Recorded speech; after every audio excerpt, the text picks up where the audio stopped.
Hi friends, இப்போ இந்த வீடியோவில் நம்ம என்ன பார்க்க போகிறோம் அப்படின்னா நம்மக்கிட்ட ஒரு TCL TV 65 inch வந்திருக்கு. இதில் என்ன கம்ப்ளைண்ட் அப்படின்னா ஆஃப் ஸ்க்ரீனுக்கு பார்த்தீங்க அப்படின்னா இந்த பார் மாதிரி வந்துட்டு இந்த மாதிரி லைன் மாதிரி வருது. இப்போ இதுதான் இதனோட ப்ராப்ளம். இப்போ இந்த ப்ராப்ளமை நம்ம சால்வ் பண்ண போகிறோம்.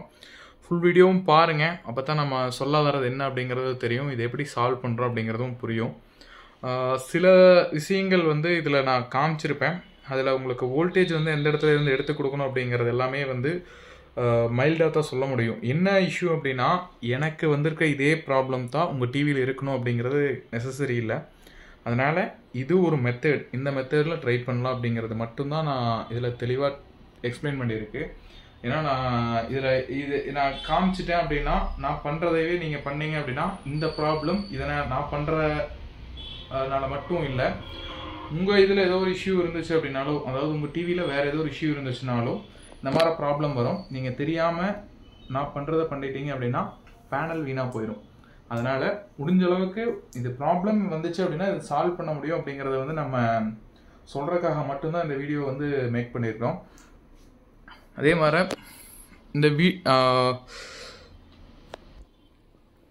இந்த ப்ராப்ளம் ஏன் ரைஸ் ஆகுது அப்படின்னா பார்த்தோம் அப்படின்னா ஹீட் அதிகமாகி கிளாஸ்குள்ளே போகக்கூடிய லைன் ஒன்றோட ஒன்று ஷார்ட் ஆகிறதுனால வரக்கூடிய ப்ராப்ளம் இது. அந்த நம்ம எப்படி அரெஸ்ட் பண்ணலாம் அப்படின்னா ஃபஸ்ட்டு நம்ம கொடுக்குற ரெக்கமெண்டேஷன் ஒரு 5 hours 6 hours கண்டினியூஸாக என்ன ஆச்சு அப்படின்னா நடுவில் ஒரு 10 நிமிஷம் ஆஃப் பண்ணாவே இதனோட டிஸ்பிளேனோட ஹீட் ட்ரான்ஸ்ஃபர் ஆயிடுச்சு அப்படின்னா உங்களுக்கு அந்த ஷார்ட் ஆகிறது கொஞ்சம் கம்மி, அதாவது லைஃப் அதிகமாக கிடைக்கும். குறிப்பிட்ட நாள்லேயே இந்த மாதிரி ஷார்ட் ஆகாது. ஏன்னா ஒரு டிவி எடுத்து ஒரு டிவி இயர்ஸ்லேயே இதனோட லைஃப் போயிருச்சு அப்படின்னா ஏன்னா இதுக்கு இன்வெஸ்ட்மெண்ட் பண்ணக்கூடிய காஸ்ட்டுக்கு ஒர்த்தாக இருக்காது. அதனால தான் சொல்கிறோம். ஏன்னா இது ஒர்க்கிங் டெம்பரேச்சர் அப்படிங்கிறது நார்மல் ரூம் டெம்பரேச்சர் அதிகபட்சம் ஒரு 35 டிகிரி அந்த மாதிரி தான் அனலைஸ் பண்ணியிருப்பாங்க. நம்ம நார்மலாக இப்போ நான் இருக்கிறது ஈரோடு, எங்களதுலாம் பார்த்தீங்க அப்படின்னா அரௌண்ட் 40+ எல்லாம் போகுது ஒரு சில டைம் சம்மரில். அந்த மாதிரி டைமில் கண்டினியூவாக ரொம்ப நேரம் ஓடுறப்ப ஹீட் அதிகமாகிறப்ப இந்த லைன்ஸ் ஒன்றோட ஒன்று மெல்ட் ஆயிடுது. இப்போ இந்த ப்ராப்ளமை எப்படி சால்வ் பண்ணுறது அப்படின்னு ஃபுல்லாக எக்ஸ்பிளைன் பண்ணியிருக்கு. வாங்க வீடியோக்குள்ளே போகலாம். இப்போ இந்த டிவினோட மாடல் பார்த்தோம் அப்படின்னா TCL 65P715 அப்படிங்கிறது இதனோட மாடல் நம்பர். இப்போ இதனோட பேக் டோர் எல்லாமே நம்ம ஸ்க்ரூஸ் எல்லாம் ஏற்கனவே ரிமூவ் பண்ணியிருக்கோம். அதனால் இப்போ நம்ம ஜஸ்ட் இது பேக் டோர் ஓப்பன் பண்ணுறோம். ஓப்பன் பண்ணோன்னு பார்த்தோம் அப்படின்னா சென்சருமே நாங்கள் ரிமூவ் பண்ணிட்டோம் எங்களோட கன்வீனியன்ட்டுக்காக. இதில் பார்த்தோம் அப்படின்னா பவர் சப்ளை போர்டு இது பவர் சப்ளை போர்டு, இது மதர் போர்டு. இதில் டீகான் செக்ஷன் இன்பில்டாகவே வந்துடும், தனியாக செப்பரேட்டாக வராது. இந்த செக்ஷன் தான் டீகான் செக்ஷன். இது தனியாக டீகான் போர்டு தனியாக வராது. இதில் போட்டிருக்கக்கூடிய பேனல் பார்த்தீங்க அப்படின்னா CSOT பேனல் இதில் போட்டிருக்காங்க. அதே மாதிரி நான் ஏற்கனவே நிறைய வீடியோவில் எக்ஸ்பிளைன் பண்ணியிருக்கிறதான் கெப்பாசிட்டியில் இருக்கக்கூடிய லோடு கண்டிப்பாக நம்ம டிஸ்சார்ஜ் பண்ணணும். டிஸ்சார்ஜ் பண்ணல தெரியாமல் ஓப்பன் பண்ணிங்க அப்படின்னா இந்த லோடு ஏதாச்சும் கையில் பட்டுச்சு அப்படின்னா, ஏன்னா இப்போ நான் பவர் சப்ளை இன்புட் கனெக்டே பண்ணல, இருந்தாலும் இந்த கெப்பாசிட்டியில் இருக்கக்கூடிய லோட் பார்த்தீங்க அப்படின்னா இந்தளவுக்கு ஹெவியாக இருக்கும். இதில் அரௌண்ட் 440 volt DC நிற்கும், ஏசி இல்லை DC நிற்கும், பியூர் DC நிற்கும். இது எங்காச்சும் கையில் பட்டுருச்சு அப்படின்னா கண்டிப்பாக நம்ம கை டேமேஜ் ஆகிறதுக்கு வாய்ப்புகள் அதிகம். அதனால் எக்ஸ்பீரியன்ஸ் இல்லாதவங்க தயவு செஞ்சு இந்த டிவியை ஓப்பன் பண்ணி நானே பண்ணிடுவேன் அப்படின்னு சொல்லி ட்ரை பண்ண வேண்டாம். நம்ம வீடியோக்குள்ளே போகலாம். இதில் பார்த்தீங்க அப்படின்னா நம்ம பேனல் சைடு தான் கம்ப்ளைண்ட் அப்படிங்கிறது தெரிஞ்சிட்டதுனால நம்ம என்ன பண்ணுறோம் அப்படின்னா ஜஸ்ட்டு இந்த 2 FFC கேபிளையும் ஃபஸ்ட்டு ரிமூவ் பண்ணி ஒவ்வொன்றா செக் பண்ண போகிறோம். நான் ஃபஸ்ட்டு இந்த FFC கேபிளை ரிமூவ் பண்ணிவிட்டு ஆப்போசிட் சைடு இமேஜ் கரெக்டாக வருதா அப்படிங்கிறது ஃபஸ்ட்டு நம்ம வெரிஃபை பண்ணிட்டு அதுக்கப்புறம் அடுத்தது பார்க்கலாம். இப்போ இதில் பார்த்தோம் அப்படின்னா நம்ம இப்போ கழட்டி விட்டுருக்கிறது மேலே இருக்க FFC கேபிள் கழட்டியிருந்தோம். அது பேனலுக்கு லெஃப்ட் சைடு இமேஜ் வருது. இப்போ இமேஜ் வரதும் பார்த்தீங்க அப்படின்னா ஜம்ப் ஆகிட்டு இமேஜ் டபுளாக தெரியுது. இப்போ இந்த சைடு மேபி ஷார்ட் ஆகிருக்கிறதுக்கு வாய்ப்பு அதிகம்.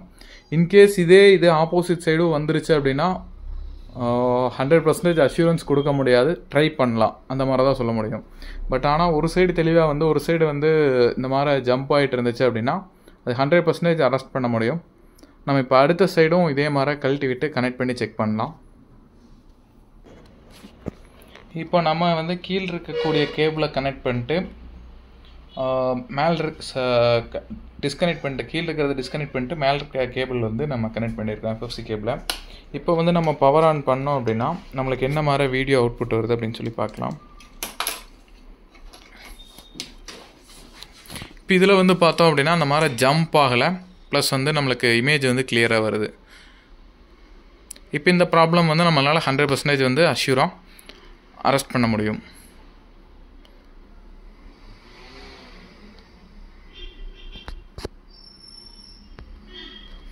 இப்போ இதில் நம்ம பண்ணியிருக்கக்கூடிய சொல்யூஷன் என்ன அப்படிங்கிறது இப்போ நம்ம ஒர்க் கம்ப்ளீட் பண்ணிட்டு அதில் என்னென்ன பண்ணுறோம் அப்படிங்கிறதும் சொல்கிறோம். இப்போ இதில் வந்து நம்ம ஃபைண்ட் அவுட் பண்ணது வந்து பார்த்தோம் அப்படின்னா இந்த இடத்துல வந்து பார்த்தீங்க அப்படின்னா லைட்டாக மெல்ட் ஆகிருக்கும். உங்களுக்கு கரெக்டாக ஜூம் பண்ணால் தெரியுதான்னு தெரில, நான் ட்ரை பண்ணுறேன். இந்த இடத்துல வந்து பார்த்தீங்க அப்படின்னா பிளாக் ஷேடட் மாதிரி வருது. இந்த இடத்துல வந்து மெல்ட் ஆகிருக்கு அப்படிங்கிறனால நம்ம என்ன பண்ணியிருக்கோம் அப்படின்னா இதில் வந்து இந்த லைன் வந்து உள்ளே வர லைனில் சிகேவி லைன்ஸை வந்து ஃபைண்ட் அவுட் பண்ணிடுறோம். சிகேவி லைன்ஸ் வந்து பார்த்தீங்க அப்படின்னா ஒவ்வொரு பேனலுக்குமே வந்து மாறும். அதனால் நம்ம இந்த இதுதான் சிகேவி லைன் அப்படின்னு இதில் வந்து மார்க் பண்ணல. ஏன்னா இதே பேனல் தான் வந்து நம்ம இதே மாடல் டிவிக்கு யூஸ் பண்ணுறாங்களா அப்படின்னா அது கிடையாது. ஏன்னா பேனலோட மாடல் வந்து மாறிட்டே இருக்கும். அவங்க கிட்ட இருக்கக்கூடிய ஸ்டாக்குக்கு தகுந்த மாதிரி தான் போர்ட் போடுறாங்க. அதனால் டிவினோட மாடல் நம்பர் சேமாக இருந்தாலும் பேனலோட மாடல் நம்பர் வந்து மாறும். அதனால் வந்து நான் இந்த இதுதான் அப்படின்னு மார்க் பண்ணி கொடுக்கல. ஒன்று என்னென்னா இதே ப்ராப்ளம் தான் உங்கள் டிவியில் இருந்தாலும் வேறு ஏதோ ஒரு லைன் ஷார்ட் ஆகிருந்துச்சு அப்படின்னாலும் இந்த மாதிரி ஆகும். அதனால் நான் வந்து இதுக்கு வந்து அந்த பிளேஸ் வந்து கரெக்டாக நான் ஜூம் பண்ணி காமிக்கிறேன், கை வச்சு காமிக்கிறேன். பட் ஆனால் வந்து நான் மார்க் பண்ணி கொடுக்கல. இதுக்கு வந்து நான் பேப்பரோ டேப் மெத்தட் எதுவுமே வந்து நான் வந்து யூஸ் பண்ணல. ஏன்னா இந்த இடத்துல சில வீடியோ பார்த்தீங்க அப்படின்னா காமிச்சிருப்பாங்க, இந்த இடத்துல பேப்பர் வச்சுருப்பாங்க, இல்லை முன்னாடி பேப்பர் வச்சுருந்தாலும் வச்சுருப்பாங்க. நான் இந்த இடத்துல எதுவுமே பேப்பர் எதுவுமே வந்து வைக்கல. ஜஸ்ட் வந்து நான் ஆல்ட்ரு மட்டும் தான் பண்ணியிருக்கேன். இந்த எஃப்எஃப்சி இதுலேயுமே வந்து பார்த்தீங்க அப்படின்னா இன்டர்மீடியேட்டில் வந்து இதுலேயுமே வந்து நம்ம பேப்பர் கிடையாது, டைரெக்டாக ஆல்ட்ரு தான் பண்ணுறோம்.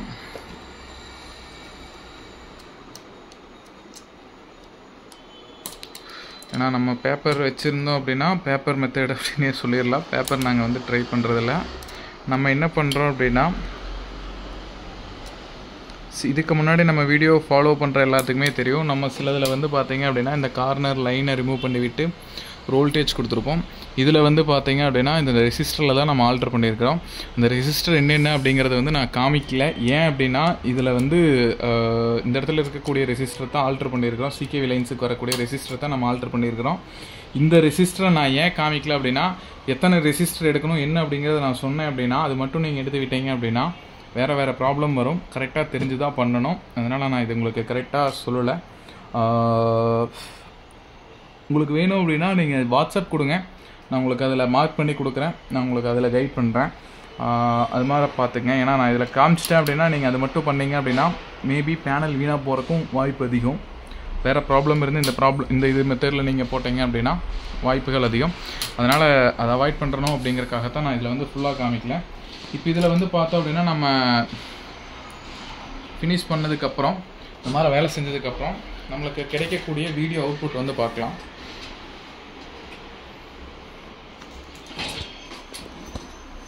இதில் வந்து பார்த்தோம் அப்படின்னா எந்த விதமான டிஸ்டர்பன்ஸ் இல்லாமல் மேலேருந்து கீழே ஜம்ப் ஆகிட்டு டபுள் இமேஜாக தெரிஞ்சுட்டு அந்த மாதிரி இருந்துச்சுங்களா. இப்போ அந்த ப்ராப்ளமெல்லாம் எதுவுமே இல்லாமல் நம்மளுக்கு வந்து டிவி வந்து தெளிவாக தெரிய ஆரம்பிச்சிச்சு. இது போன்ற வீடியோக்கள் வேணும் அப்படின்னா சப்ஸ்கிரைப் பண்ணுங்கள், சப்போர்ட் பண்ணுங்கள். டவுட்ஸ் இருந்துச்சு அப்படின்னா வாட்ஸ்அப்பில் கான்டாக்ட் பண்ணுங்கள், கண்டிப்பாக சப்போர்ட் பண்ணுறோம். தேங்க்யூ.